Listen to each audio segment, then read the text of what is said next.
Tervist! Mina olen Liisi Toom ja olen persoonibrändi agentuuri asutaja, persoonibrändi termini juurutaja ning persoonibränd.ee blogi pidaja. Ja see YouTube kanal on loodud selleks, et sina saaksid õppida neid trikke, nippe ja saaksid ka inspiratsiooni, et luua oma bränd ja mis veel tähtsam, et luua elu, millega sa oled rahul, mis paneb sind särama ja teha seda teadlikult, teha seda nii, et ka homme, ülehomme ja aastate pärast oleks sul midagi põnevat teha.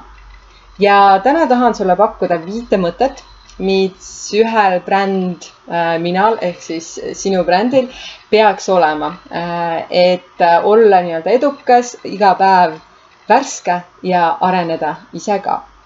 Esimeseks mõtteks on see, et bränd mina peaks küsima regulaarselt, kes ta on ning kes ta tahab olla.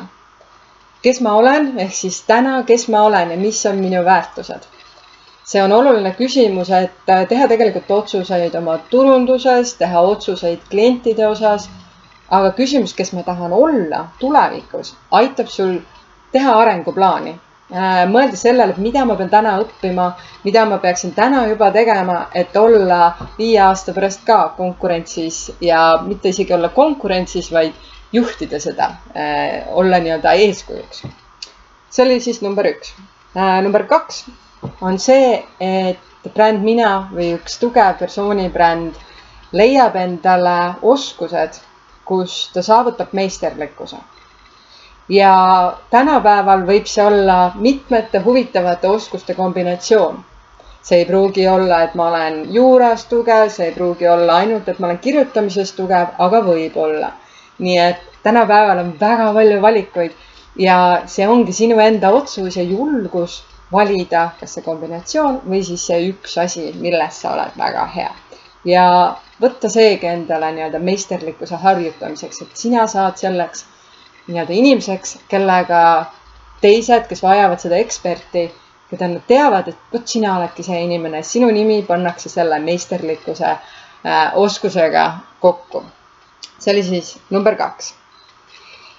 3 on väga hea mõte neile, kes mõtlevad, et vahepeal on töid, mida mulle ei meeldi teha või et ma ei taha neid asju teha, siis mõtle nii, et iga sinu töö, mille sa vastu võtad või mida sa pead tegema. Kas sa suudad seda teha selliseks, et öeldakse, vau, iga sinu tegevus võib olla suurepärane. Ja kui sa vaatad, eriti kui sa oled ettevõtja, kunstnik, kui sa lood teadust, mis iganes valdkond sul on, siis seal on alati võimalus ka pisikesi asju, mis teistele ei meeldi. On võimalus leida seda nüanssi, kuidas sa teha eriliseks ja panustada sellesse täpselt samamoodi nagu igasse töösse, sest see näitab sinu tööstiili mõnes mõttes. Ja see on see, millesse inimesed hakkavad lõpuks uskuma. Ja sa võid vahetada ükskõik millist karjääri mingil hetkel. Nii et mõtle igale oma tööle, mida sa pead tegema, on see juhtimise osa. Ettevõtjatel on ju mitu mütsi nii-öelda, mida nad kannavad. Ja kõikides nendes mütsides sa ei pea olema hea, aga sa pead pühenduma täpselt samamoodi. See oli siis 3. Ja 4 on ka selline hea mõte, et tee tööd, mille eest inimesed tahaksid maksta. On see siis ajaga või reaalse rahaga, et ühel hetkel me peame ikkagi söödud saama ja see tähendab nii enda tundmist, oma oskuste tundmist, kui ka oma sihtgrupi tundmist, et mida neil on vaja. Ja siin üks väike boonustipp, et alati see, kuidas sina kutsud, et mida sa pakud, ei pruugi olla see, kuidas nemad sinu teenust kutsuvad. Nii et seal on niisugune väikene mõttenüanss, et sinu teenus on vajalik. Küsimus on, kas sa suudad seda sõnastada niimoodi ja leida siis see lahendus.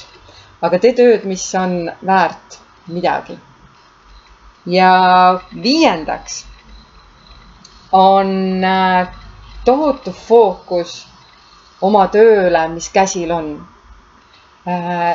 Mina soovitaks valida, eriti kui sa alustad oma brändi loomist või selle muutmist, fokusseeri vähemalt niisugusele ühele asjale. Ära püüa kõik nii-öelda ühte kohta sisse panna, et hakka vaikselt tegema ja fokusseeri. Loomulikult meil on elus erinevaid perioode, meil on erinevaid tööstiile, aga kui sa hakkad oma brändi looma, siis inimesed tahavad saada selgust.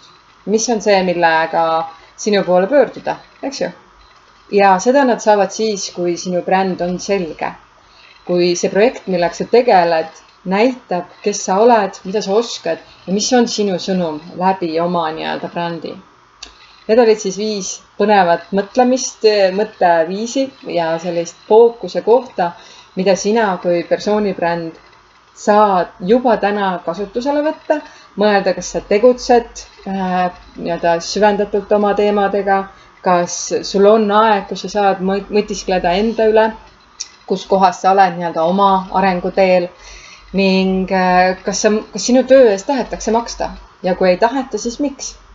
Need on sellised head küsimused, mida endale aeg-ajalt ikka ja jälle küsida.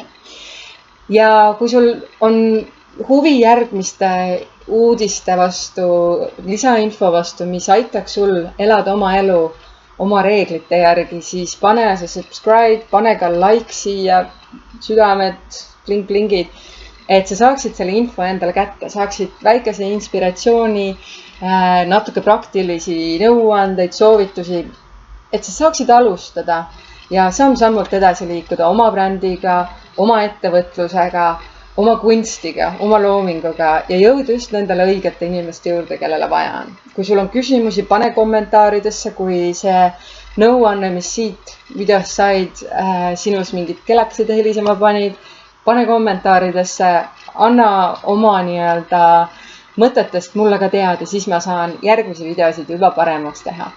Ja vaata blogi persoonibrand.ee ja kui ma kuidagi saan sind aidata, siis tule ja küsi. See oli tänane video persoonibrändi teemal ja ma soovin sulle head oma elu kujundamist ja tule ikka jälle tagasi. Nägemist!